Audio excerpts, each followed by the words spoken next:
Welcome to Defiance of Silence, a Sacred Witness. This is a space for survivors, healers, and witnesses to share their truth. Here we stand against the silence that isolates us and embrace the silence that allows us to be truly heard. I'm Valerie, your host, a U.S. Army veteran, nurse, and a survivor. Together, we will discover the power of being witnessed and the healing that follows. A gentle note, though, this podcast includes conversations about sexual trauma and abuse. Please listen with care and honor your own well-being. Thank you for being here to witness today's conversation. Hi, everybody. Welcome to Defiance of Silence, a Sacred Witness podcast. This is going to be a really important conversation. I'm so glad that you're here to witness it. I want to introduce you to my friend Halie. So Halie is coming to us out of Ohio. She has quite the story to tell you and quite the passion for this exact thing that we're going to talk about, which is surviving healthcare, but not just surviving, like thriving through healthcare. So for those of you that have had some vicarious trauma by doing this kind of work, we all carry our own stories too. And Halie's perfect example of this. So she's got a huge heart for making sure that people understand that they deserve to be whole and healthy and live life to the fullest. So as far as that goes, she's been a nurse for 14 years, and 10 of those years have been in emergency medicine and trauma, surgical critical care. So that is a big job. She's a certified trauma nurse. She's a Daisy Award winner. If you don't know what that is, that means she's an amazing nurse and somebody nominated her. And she's shaking her head because only as a humble person would, but she probably deserves that. I'm sure she did. And she also responded to the COVID-19 pandemic in April of 2020 by serving at one of the second heaviest hit hospitals in Brooklyn, New York. So I know there's some stories there too. And she's a mom of a toddler and a wife and a lover of nature. So that's beautiful. One thing about Halie, and these are her words, I'm just going to read them to you. It'll give you just an idea of who she is. And I hope that this sticks out to you as much as it did to me. So who Halie is through the recovery work. I am a seeker of balance, a caregiver, and a creative soul. I honor my healing by choosing awareness over reactivity, presence over distraction, and creativity as the bridge to my inner child. Through tending the simple and sacred, I return to myself, whole, grounded, and ready to face what is before me. This is so beautiful. Halie, welcome. Thank you for having me. Oh my gosh. I'm crying already. Me too. This is going to be a good one, guys. So let's just start out. Just tell me a little bit about how you landed in healthcare and about your upbringing. And how was that for you? Yeah, so I can tell you that I absolutely did not want to be a nurse. Really? I really, yes. So I had this aunt who I adored, and she was just powerful, and she was beautiful, and she was just intelligent, and she embodied so many things that I really admired. And there was one time she was up here visiting, and my dad had heard himself working on one of his cars out in the garage. And she, was telling me what a great nurse I would be, because I immediately sprung to action and took care of the wound he had on his hand. And I was just so proud of that. Right. And so when I get back to my mom, she's like, of course you would be a good nurse because you come from a dysfunctional home. Oh. And I'm like, oh no, nobody can know my secret. I could never go and be a nurse. And so how old were you when that happened? Oh, probably between 5 to 7 years old. Yeah. So young enough to be aware of what was going on in my childhood. And definitely aware enough to want to conceal it. So yeah, I became a nurse aide at 18 because I really just didn't have any direction in life. And my cousin told me about this 2-week program where you could go make $12 an hour as a nursing assistant in the nursing homes. I'm like, yeah, get me out of retail.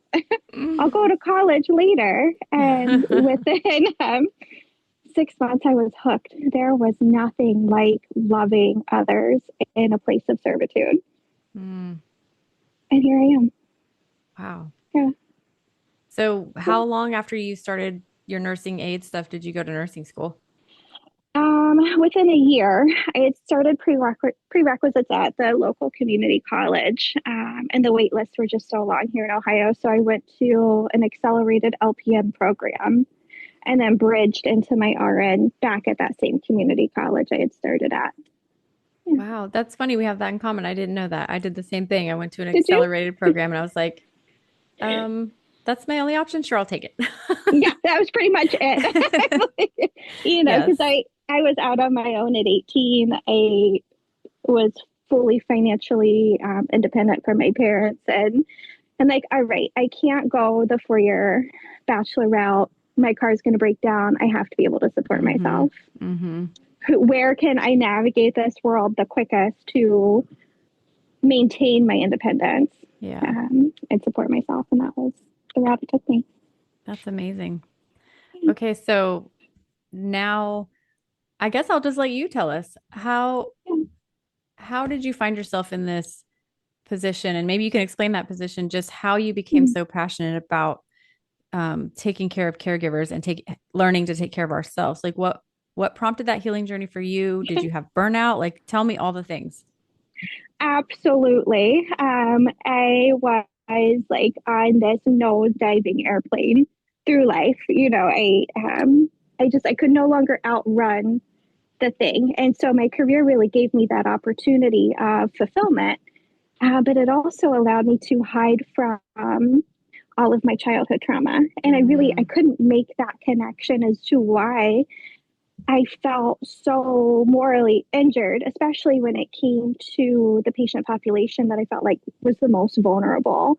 Either, the demented patients who were in the nursing homes who didn't have any family support, who were in rooms that were breaking down. yeah. But our skilled units had brand new furniture. And, Mm, I just felt so angry because I felt like they deserved the same amount of love and care. And so that kind of absolutely. carried over from nursing home into the hospital setting where I just couldn't, and I still struggle at times with this, where I can't see how you can make a profit off of somebody's vulnerability. And really, what that just comes back down to is I have a passion for loving people who are in vulnerable situations, who didn't choose to be there, but they're stuck there because Yeah. that comes back to where I was in my childhood. And it's such a safe love to give. It's really just a give and not a receive for me, because I don't have, you know, there's a lot of stuff in the news today about how nurses are being harmed in the workplace, but they don't have a way to harm me. It's a Yeah. safe, natural, unconditional love that I can pour onto them. And I get to tap into that every time I go into work. But without a a wellness plan for myself, I burnt my candle at both ends. Yep. I wasn't dealing with my childhood and how it was showing up in my adult life. I was given the opportunity to run and hide and mask without talking or seeking any help, while also pouring my soul out to my patient population. Yeah. What And I did that wound up, look like? What did that look like for you? Like in your daily I life? couldn't get out of bed on my days off Mm, by the end mm-hmm. of it. I would overpromise and underdeliver, and I isolated from my friends and my family. Mm, I would promise that I would show up, and then they would just never hear from me. mm, I just yeah. was completely inaccessible, and I would have anxiety to the point where I couldn't leave the house. Mm, And I really didn't understand why until I finally came to the point in my life where I had to either face it and seek help or end my life. yeah. Yeah. I'm glad you're here. Oh my God, me too. Like every day after day before Yeah. is just such a blessing because I really was at that crossroads where I ran out of options to keep running. Yeah. Yeah. And parts of our life just weren't working for us anymore. So, None of it. yeah. None of it. Yeah. Yeah. Yeah. Yeah. So, tell me about the turning point and how you've become so passionate about this and what have you done to heal? Well, it's it's a long story. It's a long story. So I had my son shortly after COVID, and what a blessing he has been. But as I'm working through this burnout and this moral injury, and I've changed from emergency medicine to ICU, and I'm just not adjusting well, and then I go through postpartum and I suffer more losses. What I discovered was I had run out of rope, and I felt like I was showing up like my parents. And that was just completely inescapable for me. And I definitely had like a plan in place of how I was going to end my life. Even though I really felt like I couldn't explain to my son that it was never a lack of love for him. Yeah. Those damn cigarettes, man, they keep you from being able to get a health screening to increase your health insurance, or your life insurance, I should say. Oh gosh. And I was like, thank you, because right. I never got that part of the plan laid out. And by this time I had already rostered with Rosa. And I'm like, okay, I'm just going to see what they have to offer. Wow. Wow. It just transformed my life. Yeah, that's amazing. And so then it starts from, okay, where am I disconnected in life? Where am I seeking that emotional chaos? And really just like organizing the pieces. That was really like my first year in my recovery. And sitting through Codependence Anonymous, not really understanding that that was even available, and that was a blessing at integrating my survival. And then coming into this year and realizing still how disconnected I was from my body, even though I had these great resources, right? And so it was coming back into my body. And that's really where the story picks up for me, and this full integration of having this wellness and resiliency in my career. And I was disconnected from my feet. So I could ground myself outside. My feet would be on the pavement. They would be cold. I would come inside and I wouldn't recognize that my feet were cold until like they touched my leg at the end of the night. I'm like, what is going on? And so speaking with my therapist, I'm like, why am I dissociating as soon as I cross the threshold into a building? And I'm like, oh, I didn't feel safe. I felt safe outside. And so it was connecting that love that I had found through walking meditation for myself to breath, to bringing that love that I have for myself indoors where it's safe. And then I made myself safe in my home. And I'm like, I can expand this into my career. Yeah. And finding those mindfulness practices while I'm at work, how to ground myself there. And at this time, I was still smoking cigarettes, to work and from work. That was really the only place. So I'm like, what if I work in my walking meditation before work and after work, and really connect with the child in me that's still afraid of the chaos. And it just talk about like mind blown, the peace I found. I put the cigarettes down. Yeah. And it's beautiful. I really do. I take the time, and before any of this, I would just try to sleep my life away and numb every feeling that I had. And now I embody those feelings and those sensations, and I delight in the grounding and returning to my body. Yeah. You got curious about what would happen, and so curious. Surprise. Something good happened.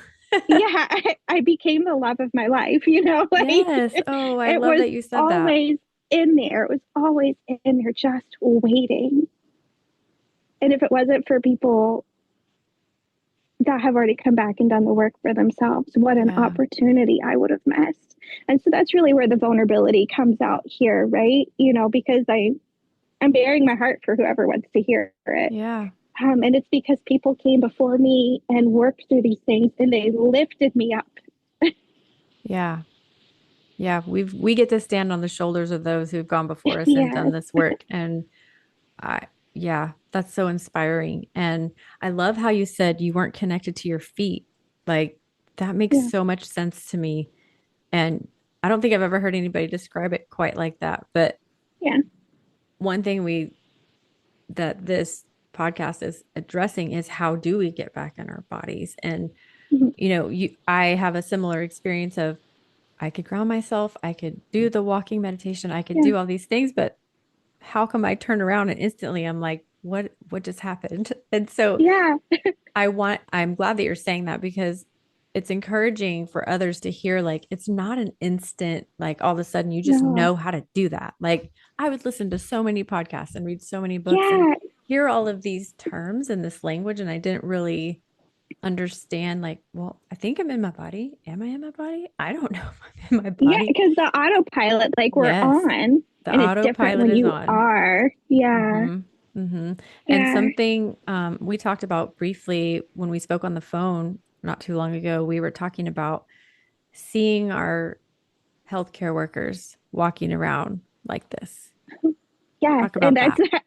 I'm so happy you brought that up. So when I started in the nursing home, of course, I had like this, um, I don't want to say bullying, but you're definitely like pressured to show up in a certain way. Sure. So I really didn't feel accepted until I was able to perform. But once I built these connections, I'm like, holy shit, I'm with my people. Like Mm-hmm. Mm-hmm. these men and women show up the same way I do, and they're so strong and courageous, but at the same time, their lives are just as dysfunctional as mine. And we can have these deep conversations, but we can't ever really get to like a solution. And that really wasn't something I was looking for. I was just happy to have camaraderie, Mm-hmm. like, and I see it in so many, hearing their stories of their childhood, hearing their stories of adulthood, seeing how they show up in stressful situations at work and who comes out and how relatable that is. Yeah. Because that was me. Yeah. Me It still too. is me if I'm not present. Mm-hmm. Yeah. And When and I'm not grounded, that's the first thing that happens is I'm like, where did that 10-year-old come from? Oh, I'm exactly. not paying attention to what's happening right now. Yeah, yeah. Yeah. And that's really the biggest thing, coming back to just like we can read about it, right? And my internal family system is you've been all talk. You have shut the door on me so many times. I Mm, need action. mm, Find what works for me. And so it was a lot of trial and error. It was a bunch of different groups and different meditation practices and mindfulness practices. And I can tell you 100% I cannot sit still and meditate, but I can walk and meditate because I'm grounded outside. And it's a quick practice. I touch something, I smell something, I listen, and then I feel. oh, I love it. And bam, back in, like back online. I'm full of self love. My body's intact. I'm inside. I'm aware. I'm present. And I'm no longer reactive. Yeah.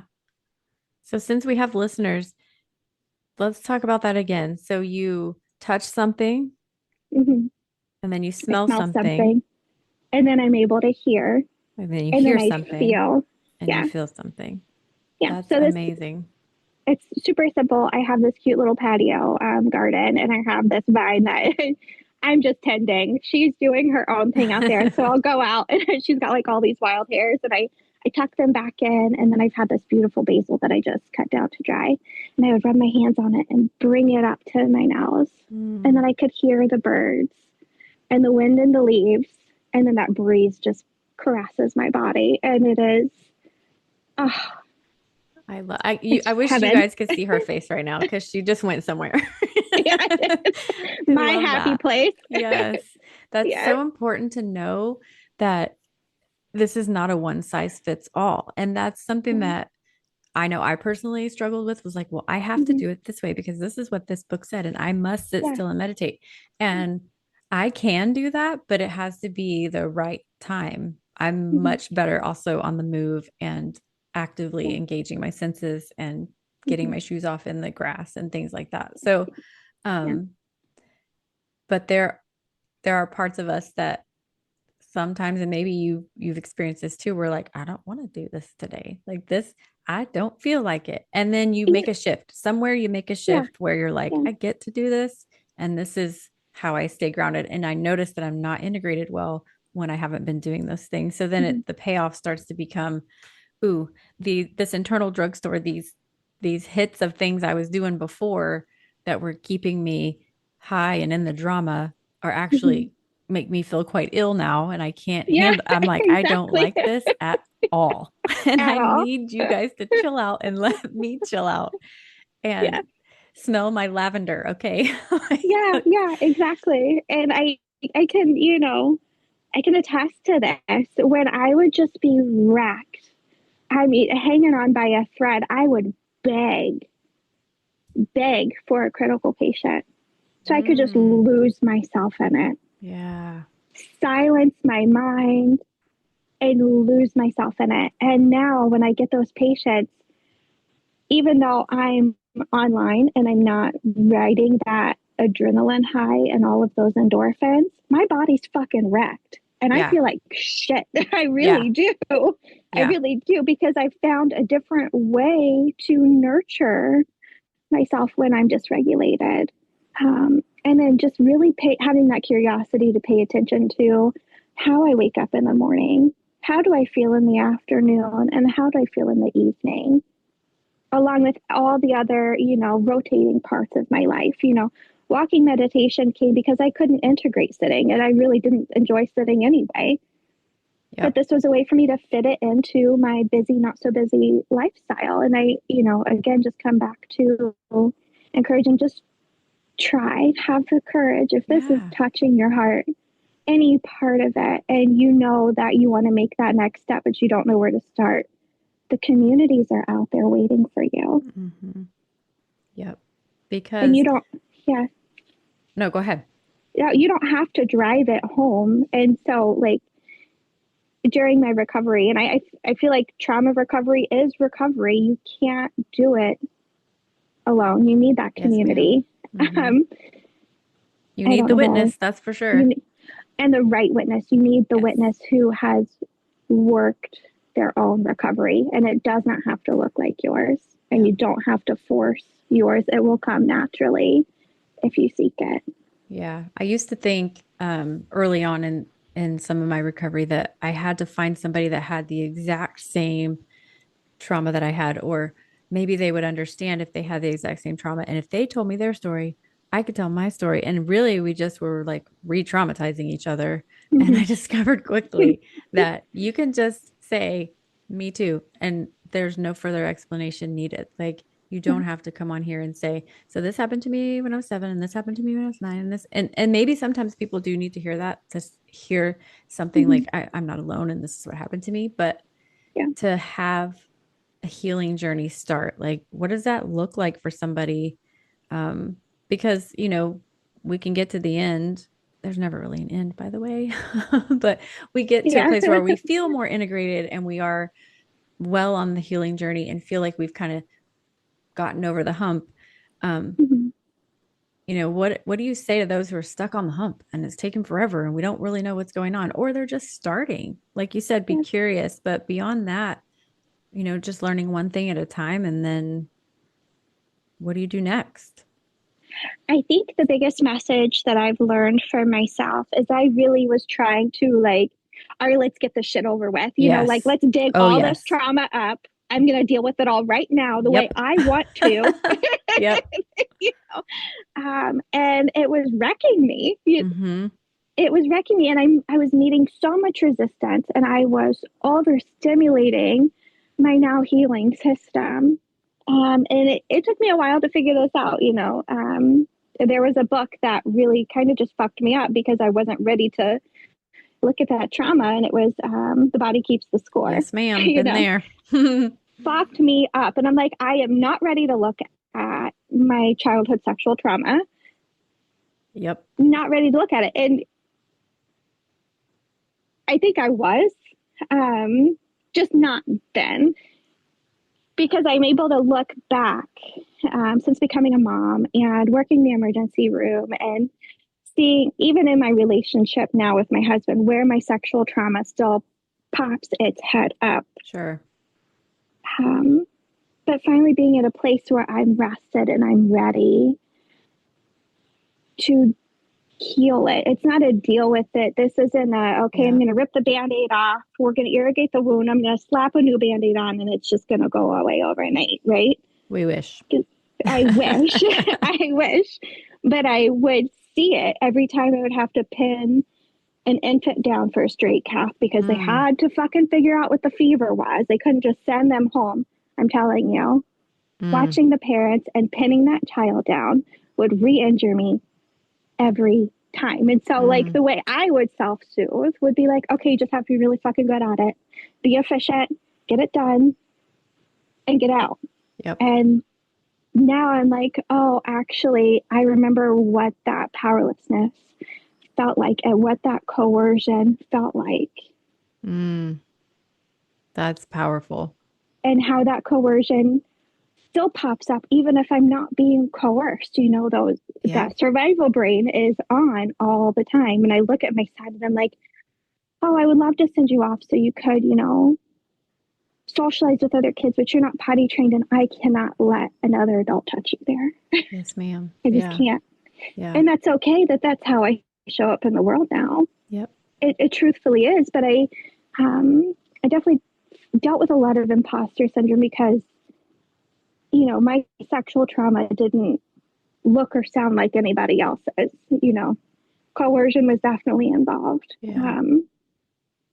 And so my loving parent comes in and is like, you're 35 and you're still dealing with this. Yeah. It did impact you. And it is okay. We're working through it together, you know, like just validating my experience. Because I go back to that, don't talk, don't trust, don't feel. It's real easy to slip back into that. That's something that surprised me because I will hear someone tell their story or I'll hear myself saying something and I'm like, wow, I've come a long way with that. And then I shit you not, the next week I'm like, what is going on? I was just saying this last week and now here I am like having panic brain over this. And it's taken a lot for me to have grace for that too. Like, hold on. I didn't regress just because I had a moment. Like, I'm not going backwards in the healing journey. And like you, I too wanted to just rip it off. And I forced myself to read The Body Keeps the Score. I was not ready either. And I was like, nope, I'm finishing this. And I tell you that spiraled me even more. And so when people say, what book do you recommend? I very cautiously recommend, and I do recommend that book, but if you're not ready, then put it down and pick it up later. And now I've read it 3 times. And I've had 3 different lenses on every time that I've read it. And I feel like it's really helped me connect things that I had no idea. And you hear people say, well, the body keeps the score, but like physiologically, if you're comfortable, maybe explain a little bit what that actually means. I have a great example. Okay. So I suffer from nightmares and I really thought that they were just work related, you know. So I had been with my therapist for about 1.5 years and I'm like, you know, these nightmares are really fucking me up, what I'm seeing, and I'm awake in them. And she's like, you do sleep paralysis? I'm like, no, they're lucid. I don't wake up paralyzed, but I am very much aware I'm in these nightmares. And she's like, all right, well, we can try medication or EMDR. And I'm like, I'm really proud of myself for getting off of all of my medication and regulating my body in my own way. I would rather see the thing under the thing. And then if I can't get good symptom relief, making that reconnection, then we'll explore that. So I started EMDR. In my first session of really experiencing what it's going to feel like was a few weeks ago. And so I was explaining this nightmare to the therapist and she was asking me, you know, how I felt about it. And I'm like, scared, you know, I didn't have an idea of how I felt about me. And so she gave me this list of cognitions. And I'm like, okay, I'm just going to follow my intuition. I liked these words. I read them to her and she read them back to me. And when I tell you, she put me back in my body so fucking fast. Oh. So fast. My chest was, I can't keep myself safe. Mm-hmm. And then my neck was, I'm in danger. Mm. And it is stored there. Stored there. My brain knew exactly where to put me. reading those beliefs about myself back to me. Yeah. I should have known she was going to take me on the ride when she slid back in her chair. And I laugh about it, and then this experience, I'm sobbing. And I really think she just wanted an understanding of where I was with my mind and body connection and how I was able to ground myself. And I did not intentionally take my Save a Warrior baseball with me, but it was in my purse and I grabbed it. Wonderful. Yes. Oh my gosh. Yes. For those of you that don't understand what we're talking about, I've mentioned Save a Warrior before in previous episodes, but Halie and I met there and they give you a baseball there and it really helps you to have something present in your hands when your nervous system is like, what are you doing to me? So you have this baseball where you can rub the threads and you can be present and stay present. And they would remind you, rub your baseball. Like if because we're all dissociating left and right because we don't know what to do with ourselves. And so I love that you had your baseball. Yeah, me too. And as wild as it was to feel where that was stored, it was even harder for me to figure out when that happened. So first I just had, the absolute, I can't even describe the amount of gratitude I have for the work that I've put in prior to this, to be able to have access to that again. Yeah. To finally get to it. And so she's like, she's asking me for an example of when I felt that way. And of course I come up with an answer really quickly, but I'm like, that just doesn't, I don't think that was it. Mm-hmm. And so there was a few weeks ago where a new family member was going to be potentially watching my son for a few hours over at her house. He's never been there. And I felt that fear come back up in my chest. And I'm like, I'm making a connection, that was me.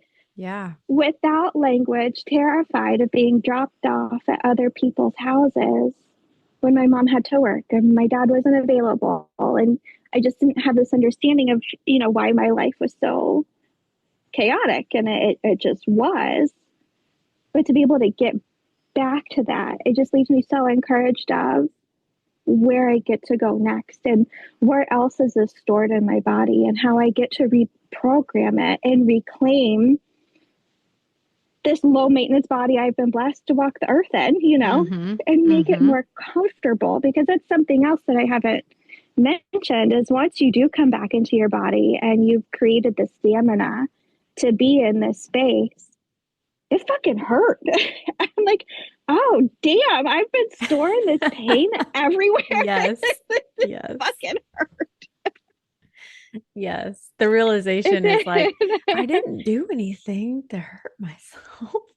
Did I go up the stairs wrong? Or did I sleep wrong? Is it because I'm almost 50? I don't know what's happening here, but you're right. You do start to feel things and release things. And for me, over time, I've been able to have less and less of that by just being aware of it. And I'm excited that you mentioned EMDR. I've had some experience with that. And actually, I have a guest coming on soon that's going to talk in detail about that. She is a therapist. And so stay tuned for that.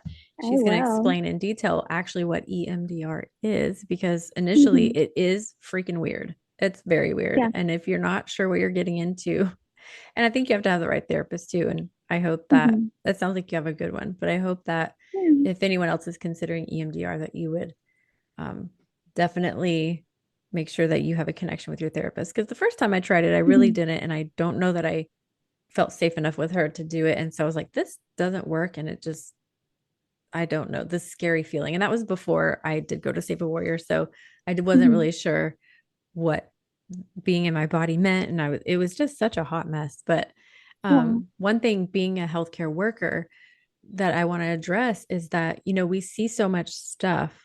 We see so much trauma. We hear so much trauma. We witness so much trauma. And you think, at least I think, or would think at times, like, what did they even just tell me? Because you just kind of just take it, and then you feel something and you're like, can't do that right now. I'm at work and I have to, and then you just kind of shove it in and you shove it down. And then that turns into this vicarious trauma where you start to display the symptoms of this traumatic these traumatic events, and then you didn't actually experience them yourself. And I can take myself right back there in a second when I think about certain things or I see or hear certain things. And now I'm in a place where I can make peace with that because I didn't make peace with it when it happened. And so I've really been in this weird journey lately. I'll just share with you that um, there's been a couple things that have recently come to light about patients that I had in the past that I thought I kind of made peace with. But as these little things have come up, I'm like, oh my goodness, I really didn't like let that go. And so I'm frequently having to re-release things that I thought that I've released and get complete with them so that I'm not struggling to carry those stories anymore. And this space that is being created with this podcast is helping me to do that too. And it's really hard when you see your coworkers struggling. And I feel like that is a huge, the more awareness that I have, and I know we talked about this a little bit, the more awareness that we have to our own selves and to our own experiences and going up into work and being able to show up for your patients and for your coworkers the best that you can and be present and actually be there. I feel like I notice it more when people aren't, and it breaks my heart. It breaks my heart because I get it. I totally get it. And the jokes about my Care Bear dying and like, the crass things that come out because you're just coping and dealing. It's not that your nurse is an asshole. It's that they're just dealing. And like, man, that's tough to watch. What do you do to cope with that in your workplace?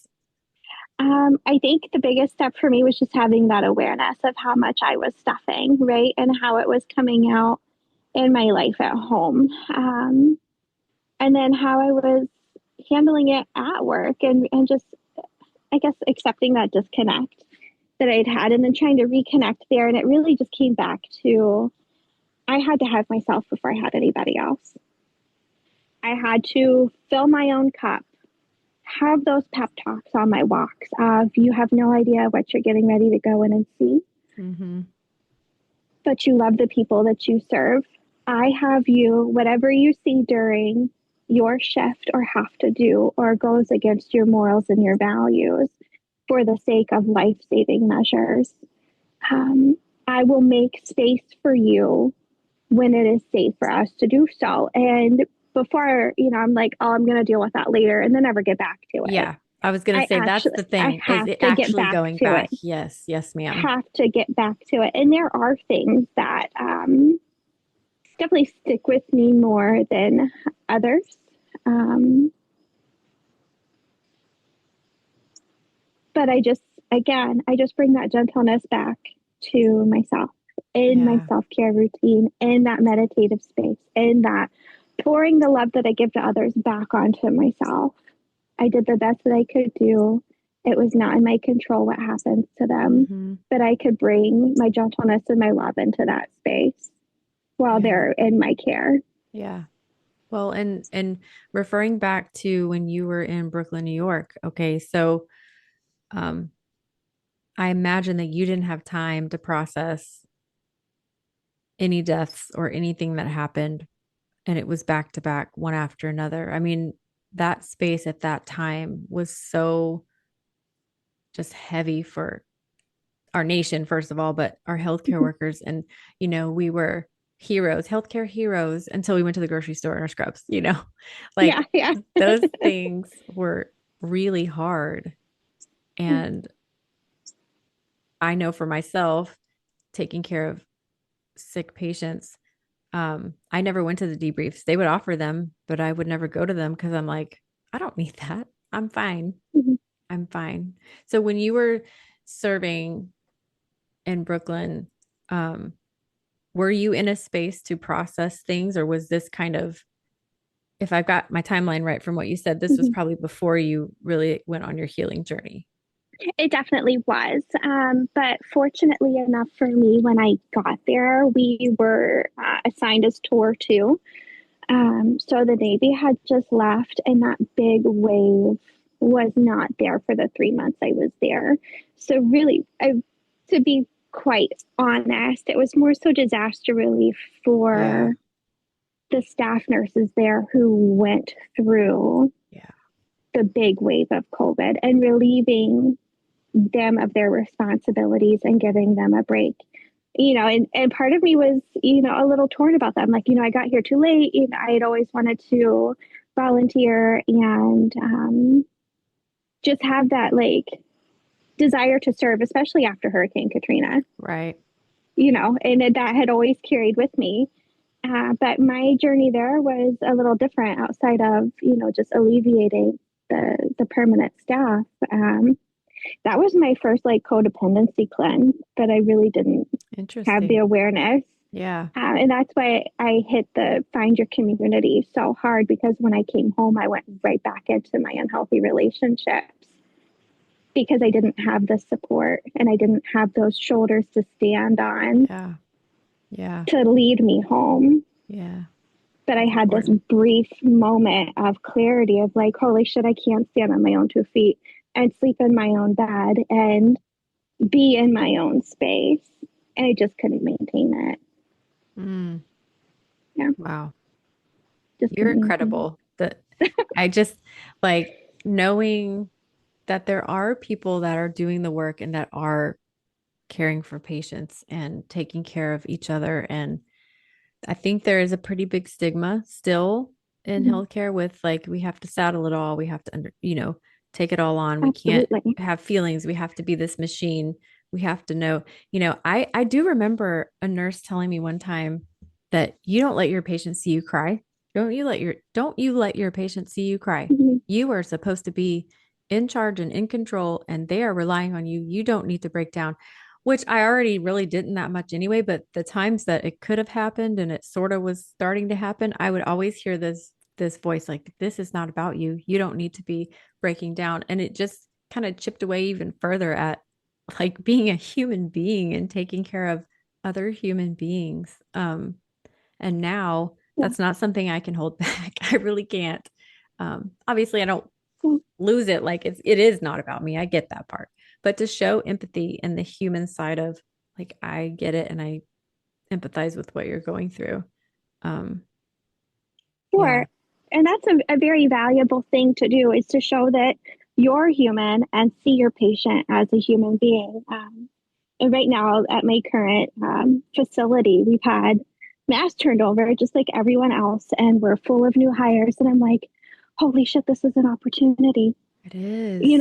Hopefully this word gets out to others who are still in the trenches and can't manage how this trauma is showing up in their life. But this also gives women like me or men like me or anybody who is doing the healing work to be like, it's okay to take care of you. Yep. That was a lot. Yep. There are resources available to you. You don't have to manage this on your own. You don't have to be battle hardened. Yeah. What we see is fucked up. What we do to people for the sake of saving their lives, whether they have fully consented to it or not, is fucked up. We weren't meant to do this. Yeah. Yeah. It's okay to talk about it and feel it. Yeah. You don't want to be, 10 years into your career and you can't get out of bed. Yeah. I mean, been there. I think a lot of people listening probably have been there if you work in healthcare, and it kind of ebbed and flowed for me. Like sometimes it was like that. And sometimes I would think I had a good handle on it. And it just really, it was just layers and layers that have needed to peel off. And I'm still working on those layers for sure, but working in surgery now, and also doing forensics, those are two very different things. And I have to show up a little bit differently for each of those. But in surgery, if something bad happens and the case is over, I mean, the floor isn't even done drying yet, and you've got another case in your room. So we don't give a lot of space for people to take a break. And I have to say, where I work there, our leadership is pretty good about really like, hey, if you need a minute, you can take a minute. But in reality, like, you're still on the clock and work is happening. Like let's just be honest. That's kind of how it goes. And I think facilities and hospitals are coming around to offering those services and those mindfulness workshops and different,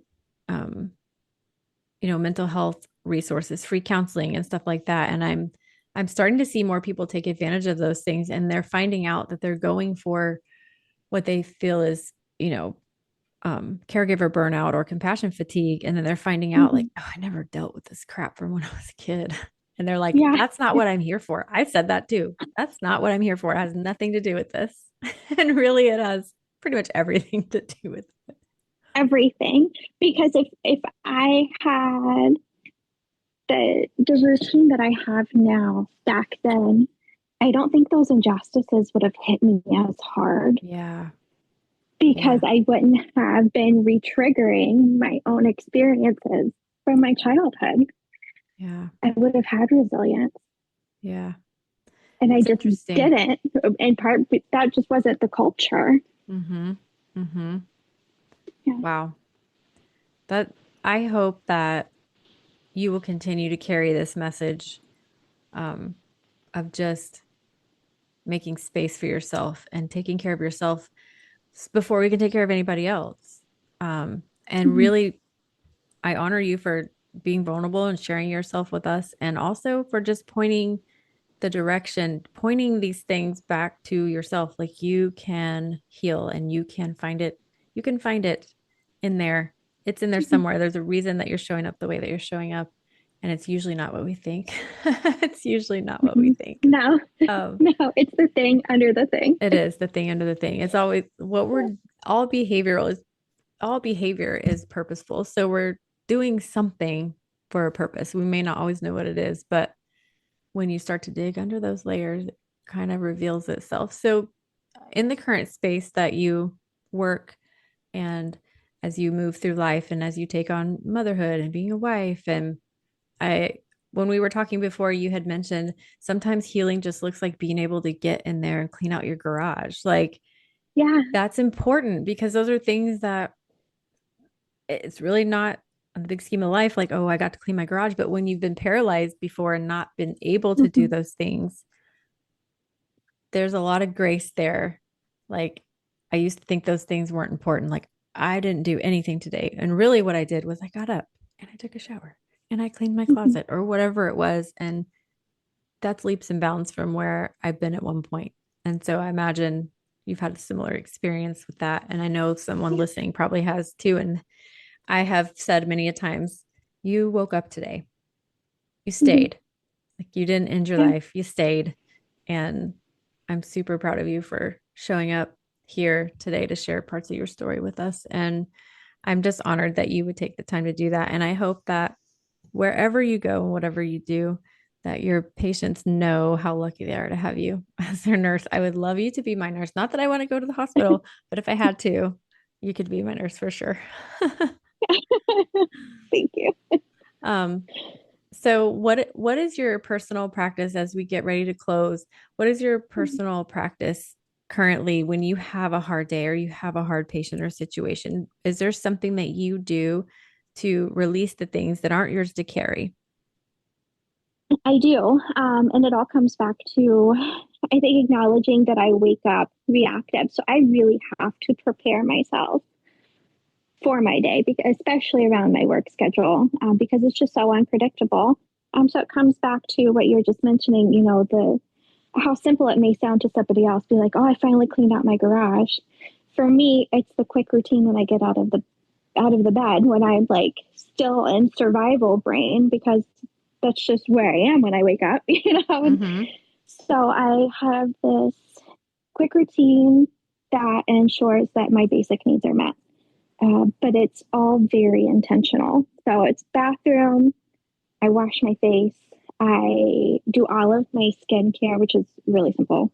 A serum, moisturizer, deodorant, perfume, brush my teeth. And when I'm rubbing my face, I have an essential oil on my bracelet that I can breathe in. And I'm really mindful of where I'm touching, where I hold trauma in my face and my neck. And I'm already starting that like loving reconnection. And then it's chocolate milk sippy for my son. I make coffee for me. And then I'm right outside. that whole routine of like touch, smell, hear, feel. And then I'm like, okay, all of the shit strung all through my house because I have a little tornado of a toddler isn't the priority of the day. It is connection and creativity. And what does my soul really need right now? And then I meet that need, and I take a very long walk before my shift, and I meditate, and I reach to where I am before my meditation and after. And then I just have a really good conversation with where I'm at for the day of preparation. I don't know what I'm going to see. It could be an easy shift where I have step down patients. It could be horrific and I'm managing a futile case and a devastated family. And I know that when I leave, if I don't have any opportunity throughout my shift, which I do, I have mindful hand washing. I have my deep breathing exercises. And if I need to take 10 minutes off of that unit to go do a mindful, like walking meditation with music, I do. Yeah.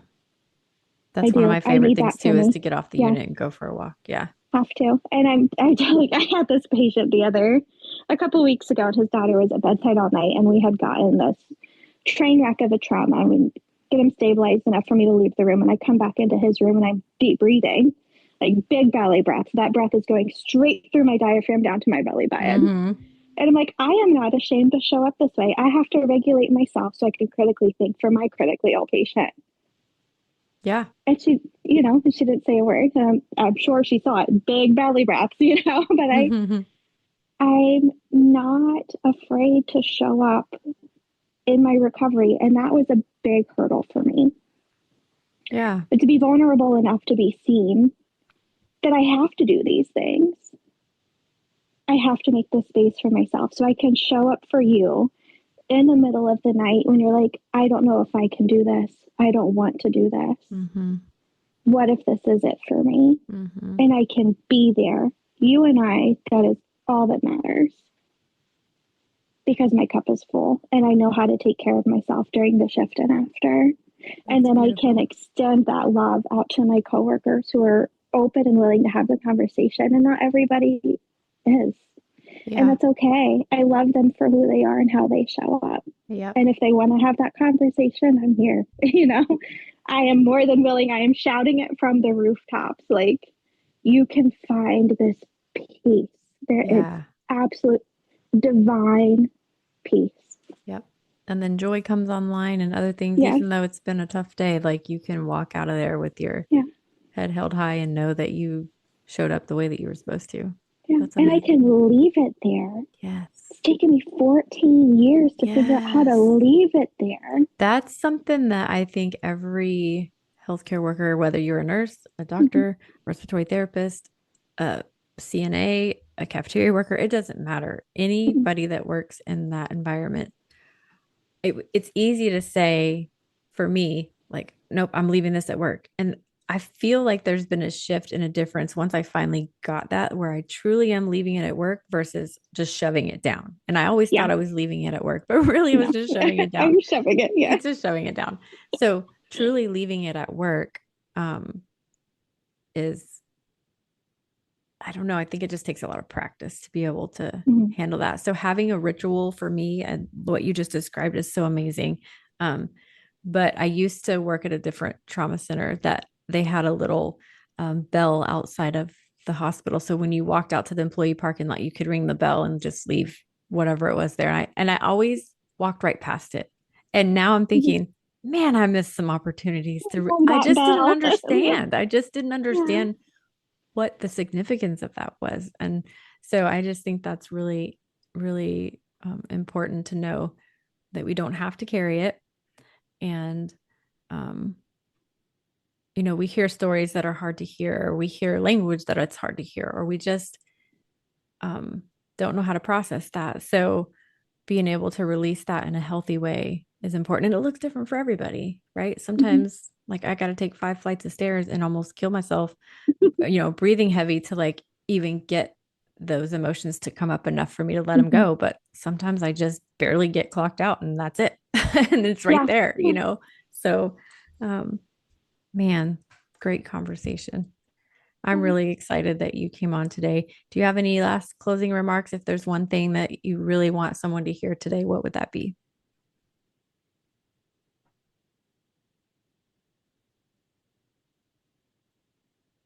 Hmm.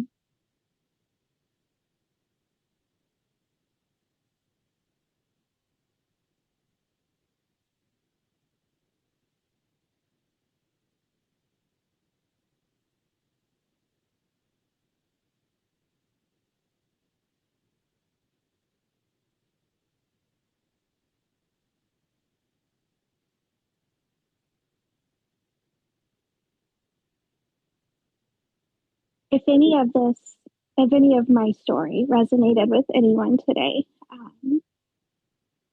I would encourage you to take that first step and find someone within a community or a sacred space to safely walk you through some of the hardest shit that you refuse to look at that has pushed you to the point of desperation. Because you can get through it.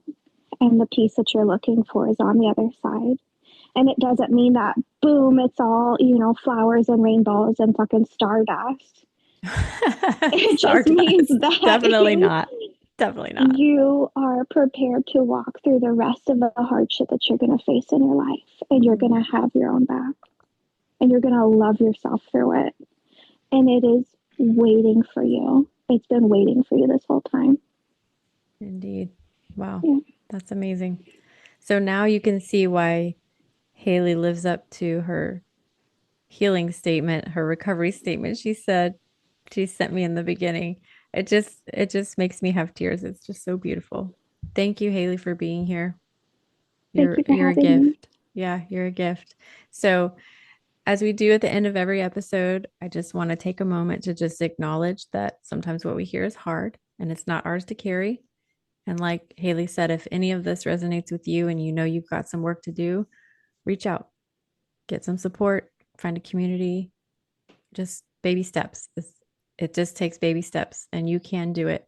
But for the meantime, we're going to hold what we heard today very loosely. So we're going to release it right now and just ask that you give yourself just some space to take a deep breath and release it. Palms up. Push them up into the air and let it go. You did it.